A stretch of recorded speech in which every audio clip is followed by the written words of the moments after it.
Muy buenos días, muy buenas tardes o muy buenas noches. Bienvenido al octavo episodio de Un Mundo Nuevo, la serie de vídeos donde intento desgranar algunas de las cuestiones que están ocurriendo en esta sociedad que está sumida en un periodo de confinamiento, casi 3.000 millones de personas, y que realmente nos ha demostrado que vamos a una sociedad totalmente diferente, porque hemos aprendido mucho de esta pandemia que nos ha tocado vivir en una sociedad red. Por esa razón, hay principios de esa sociedad que entiendo que van a cambiar. Y en este vídeo empiezo una serie de vídeos donde quiero delinear algunos de esos principios que entiendo que este mundo nuevo debe tener en cuenta. Como siempre lo hacemos a través de la capa de las civilizaciones, a través del esquema que nos explica cualquier civilización como es. Y cuando hablamos de principios nos vamos a referir específicamente al ámbito de la cultura y al ámbito del gobierno. Son las partes más bajas que hay, que son controlables, digamos, por la humanidad. La naturaleza, aunque empieza a ser controlable, nos estamos dando cuenta que todavía estamos muy lejos de ella, pero sí en cuanto a la cultura y el gobierno. Entonces sí entiendo que es necesario ver alguna, repasar algunas cuestiones que son manifiestas, que en algunos casos son axiomas, pero que muchas veces no se tienen en cuenta. Y entonces creo que es importante, ya que en muchos aspectos se va a hacer tabula rasa en la sociedad y habrá que pensarla de nuevo, poner encima de la mesa algunas de las cuestiones que entiendo se tienen que tener en cuenta. La primera, una frase un poco cruda, que es el triaje laboral. El triaje es cuando se decide con un enfermo hacia dónde va. Pues yo creo que aquí está ocurriendo lo mismo y eso es el principio. En este nuevo mundo sí tenemos que tener en cuenta una cosa que es la que me gustaría compartir con vosotros. Vamos a ver. Estas son las estadísticas que hay del paro desde el año 96 en España hasta el año 2020. Este repunte es el del paro, el de este mes. ¿Ok? ¿Eso qué significa? Que estamos aquí en 2.800.000, o sea, estábamos en 2.800.000, llegamos en la punta a 5 millones, se bajó y ahora estamos en 3 millones. Bien, pero ¿cuál es el problema? Que no está teniendo en cuenta los ERTE ni el nuevo paro. En el momento que eso aparezcan, posiblemente nos vamos a ir en este umbral. Ojalá sea más bajo de 7 millones, pero vamos a estar por aquí. ¿Eso qué significa? Pues eso significa muchas cuestiones. Vamos a mirarlo desde otro punto de vista, vamos a mirar la tasa de empleo que hay y para ello he comparado simplemente 5 ámbitos territoriales españoles, por una parte Madrid, las Baleares y por otra parte Córdoba, Asturias y Cádiz. Si vemos, básicamente, estas ciudades se agrupan digamos, los mismos porcentajes y Madrid y las Baleares básicamente igual. ¿Qué es lo que ocurrió aquí desde el 2008 hasta el 2019? Pues básicamente lo que podemos ver es que mientras Madrid se ha ido recuperando, Baleares lo que ha tenido ha sido lo que son los picos de los propios vacaciones, al ser un destino eminente turístico, frente a que Córdoba, Asturias y Cádiz pues, han presentado una tasa de empleo muy similar. Pero muy importante porque muchas veces cuando hablamos de tasa de empleo no entendemos muy bien a qué se refiere. Pues bien, la tasa de empleo es el tanto por ciento de personas entre 16 y 65 años que están trabajando. Es decir, que aquí tenemos que en las épocas peores, aquí trabajaban 3,5 sobre 10. Aquí casi no llegaba al 3, supongo que este será Cádiz, que creo que es la más baja, esta es la verde, es Córdoba y esta es Asturias. Y que posiblemente ahora, bajo esta crisis, con lo que hemos visto, nos vendremos aquí abajo. Es que ni aparecerá 31, que nos iremos a 27, 28. ¿Eso qué significa? Que de cada 100 personas que tienen capacidad de trabajar, solamente la sociedad produciendo tiene a 27, 28. No tiene más. ¿Eso qué significa? Pues significa, entre otras cosas, que gran parte del peso de la riqueza y de la productividad cae en muy pocas personas. Y ellos son los que tienen que mantener el resto del estado del bienestar. Eso es una cuestión clave. Además, si hablábamos de lo que decíamos ayer, sabemos que la probabilidad de alta automatización va a ser que en estos ámbitos, aquí, en lo que es recopilación de datos, procesado de datos y trabajo físico predecible, todo esto, esto se va a automatizar en los próximos 3 o 5 años. ¿Por qué? Ya lo hablábamos ayer, una cuestión especialmente de coste y de productividad máxima en esta época. Si a eso lo unimos, además, y cojo esta noticia que es de octubre del ABC de Córdoba, que en el año que el 54% de los parados mayores de 45 años era de larga duración, es decir, más de 2 años, ¿qué es lo primero que tenemos que entender? Pues para mí, que hay que decir la verdad. Hay mucha gente que no va a volver a trabajar. Y eso es una de las cuestiones principales que tienen que decir los políticos. Las personas necesitan certidumbre en este escenario que vamos. La gente sí tiene algo de incertidumbre. Esto es como las personas que tienen cáncer. ¿Qué prefieren? ¿No saberlo o saberlo? Pues lo que nos dice la ciencia es que es bastante mejor saber que tienen una enfermedad. Y si hay incurable, a partir de ahí puedes empezar a trabajar más cosas.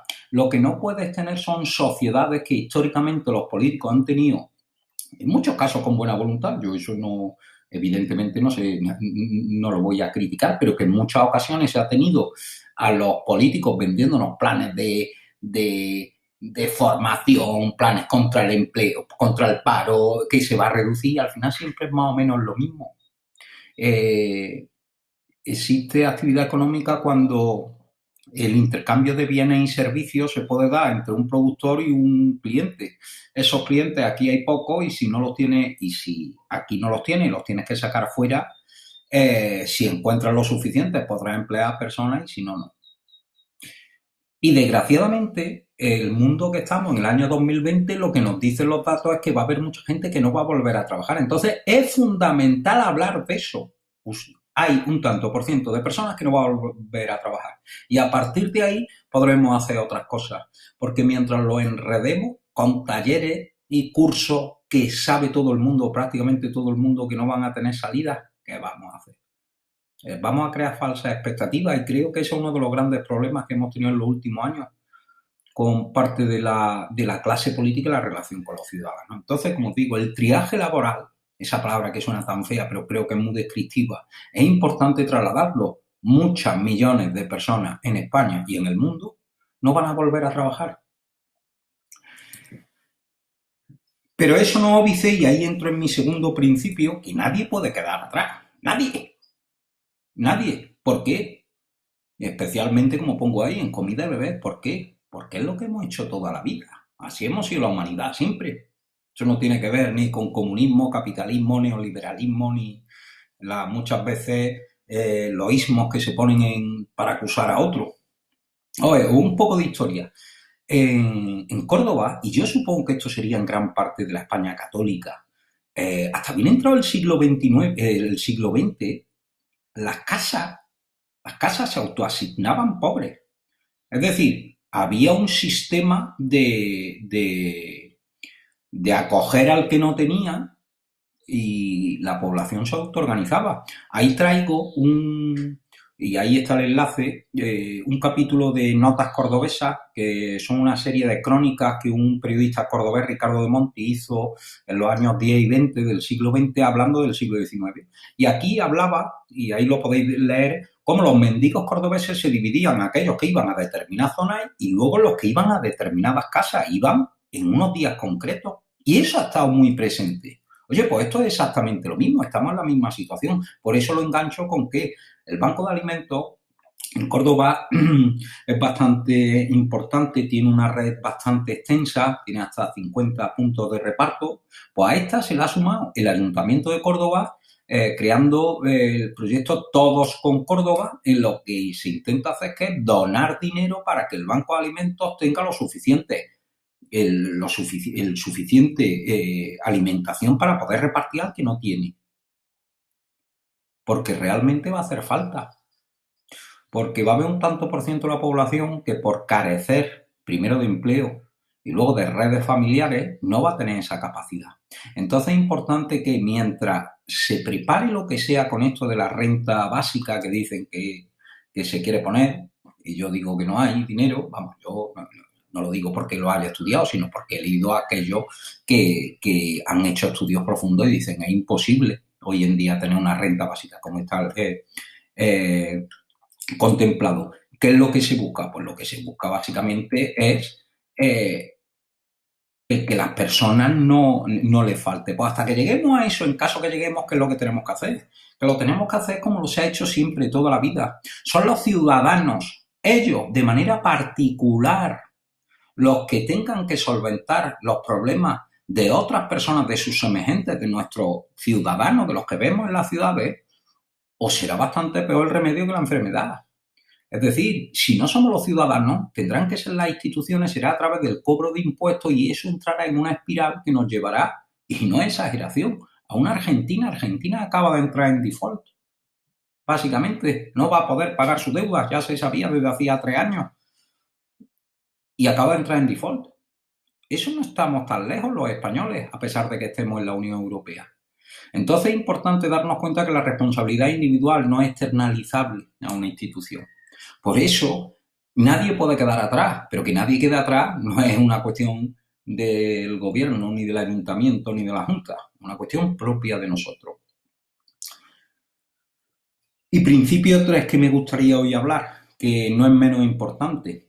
Los nodos centrales deben permanecer lo más sólidos posible. ¿Qué significa eso, básicamente? Pues bien, en teoría de redes, Barabasi, que fue uno de los que más aportó a la misma, una de las cuestiones que tenía clara es que cuando se tiene una red de nodos que están interconectados, por ejemplo, puntos de internet, es importante que para que se garantice la estabilidad de la misma, para que la estabilidad se garantice, los nodos que son centrales y que agrupan más conexiones sean fuertes. No es bueno que se desestabilicen de buena a primera. Entonces, ¿eso por qué importa? Eso como nosotros, o cómo lo traigo al análisis actual. Porque nosotros vivimos en una sociedad red, lo estamos viendo. La pandemia, si llega hasta aquí, es porque vivimos en una sociedad interconectada y que gracias a todos los transportes y todos los viajes que tenemos, incluso con la información, pues nos hemos visto sacudidos por ella. Pero claro, el que nos veamos sacudidos por ella y que veamos fallas e ineficiencias enormes que hemos visto en esos nodos centrales, esos nodos son las instituciones. ¿Qué es lo que nos tenemos que dar cuenta? Lo que nos tenemos que dar cuenta es que esas instituciones, aunque hayan fallado de manera terrible, no se pueden desmantelar. Hay que velar por su cumplimiento. ¿Por qué? Porque más bien que mal nuestra sociedad funcionaba. Nos podríamos quejar, pero bueno, básicamente estábamos en paz. Ahora no, ahora lo que tenemos es un miedo enorme a qué va a pasar. Bueno, pues tendremos más probabilidad de éxito siempre y cuando nuestras instituciones permanezcan sólidas. Y especialmente aquellas que tenemos más cerca de nosotros, los ayuntamientos. Si viniera la descomposición de la sociedad, quienes van a caer primero van a ser los gobiernos y las comunidades autónomas. Los que muy posiblemente permaneceremos juntos y fuertes serán los ayuntamientos, esos los que son capaces de aglutinar a sus personas que están más cercanas. Por eso es importante que esas instituciones permanezcan fuertes durante este tiempo. Pero no debemos obviar que eso es una parte de los nodos centrales. Pero hay otros que son mucho más invisibles, pero que tienen más efecto, quizás, que son lo que yo llamo los supercontribuidores. ¿Quiénes son los supercontribuidores? Esa es un palabra que yo me inventé hace, me parece que fueron 10, 12 años, donde lo que venía a referirme es a lo que pasa en cada comunidad. Normalmente en cada comunidad de conocimiento agregado o colaborativo, como puede ser Wikipedia, como puede ser Cordobapedia, normalmente siempre ocurre lo mismo, que un tanto por ciento muy pequeño de usuarios son los que son capaces de generar y crear miles de artículos. Entonces encontramos que, a pesar de que, por ejemplo, en Wikipedia hay, no sé, 100.000 editores, solamente 1.000 son los que han creado el 95% del contenido. Ley de Pareto también podríamos hablar, que es un conocido economista de la Edad Media. Y donde lo que proclamaba era el 80-20, donde la proporción, las relaciones que siempre se dan 80-20. Bueno, pues aquí, y bajándolo, esos supercontribuidores, si nos los lleváramos a las ciudades, nos encontraríamos que hay de un 1 a un 5% de las personas que habitan la ciudad que son las que realmente lo mueven. Esos son nodos centrales también. Eso hay que buscarlo, hay que identificarlo. ¿Por qué? Porque son ellos los que serán capaces de, en unión con las instituciones, hacer que la sociedad avance mucho más. Por eso ellos deben permanecer sólidos. Hay que retenerlos lo máximo posible aquí. Si somos capaces de, como ciudadanos en las ciudades, de identificar a esos supercontribuidores que normalmente no están relacionados con las instituciones de antaño, sindicatos, patronal, eso es más una cosa, yo creo que va a quedar en el pasado, sino mucho más ciudadanos, instituciones ONG o personas concretas, tendremos mucho avanzado, bastante. ¿Y eso por qué va a ser importante? Porque a medio plazo, 5 o 10 años, posiblemente, y esa es mi tesis, o mi hipótesis, perdón, los núcleos van a cambiar. Yo no creo, o creo que vamos donde los estados no van a tener tanto poder, y el 14%, creo recordar, de gasto público que hoy en día se tiene en los ayuntamientos, desde mi punto de vista debería doblarse o triplicarse, eliminando gran parte de las funciones de las comunidades autónomas simplemente por ineficiencia. Entonces creo que es muy importante el mantener esos núcleos, como decía, tanto las instituciones como los supercontribuidores, la ONG, etc. Y bueno, poco más. Estos han sido los 3 primeros principios que he querido aportar para que sirvan para la reflexión. Lo iré completando en los próximos días y seguro que os da para reflexionar y por favor, rebatirme todo lo que entendáis que no tengo razón, lo podéis hacer libremente en los comentarios porque a mí me encanta el poder aprender desde puntos de vista que no haya tenido en cuenta. Sin más, ahí tenéis mis datos de contacto. Muchas gracias por estar aquí de nuevo y nada, pues nos vemos en las redes. Un abrazo.